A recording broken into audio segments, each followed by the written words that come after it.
ఇదిలా ఉంటే మార్పులపై పలు చోట్ల అసంతృప్తి బయటకొస్తోంది. పెనుగొండలో శంకర్ నారాయణ వర్గం నిరసన తెలుపుతోంది. ఉషశ్రీ చరణ్ రాకను వ్యతిరేకిస్తున్నారు శంకర్ నారాయణ వర్గం. ఎమ్మిగనూరులోనూ టికెట్ లొల్లి నెలకొంది.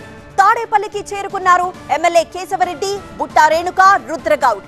ఎమ్మెల్యే కేశవరెడ్డికి టికెట్ ఉండదు అంటూ ప్రచారం జరుగుతోంది. ఖచ్చితంగా పోటీ చేసి తీరుతాను అంటున్నారు కేశవరెడ్డి. ఇదిలా ఉంటే పి గన్నవరంలో వర్గాలుగా విడిపోయాయి వైసీపీ వర్గాలు. చిట్టిబాబుకు వ్యతిరేకంగా మద్దతుగా నేతల భేటీలు కొనసాగుతున్నాయి. చిట్టిబాబుకే టికెట్ ఇవ్వాలని కొందరు నేతలు డిమాండ్ చేస్తున్నారు. అధిష్టానం నిర్ణయమే ఫైనల్ అంటున్నారు మరికొందరు. ఇటు కదిరిలో వైసీపీ ఎమ్మెల్యే సిద్ధారెడ్డి వర్గీయులు ఆందోళన చేశారు. సిద్ధారెడ్డికి మద్దతుగా పలువురు ప్రజాప్రతినిధులు సమావేశాన్ని ఏర్పాటు చేసుకున్నారు. ఎమ్మెల్యే సిద్ధారెడ్డికి టికెట్ ఇవ్వకుంటే పదవులకు రాజీనామా చేస్తామని హెచ్చరించారు. పార్టీకి సంబంధం లేని వ్యక్తికి టికెట్ ఇవ్వద్దు అంటున్నారు నేతలు.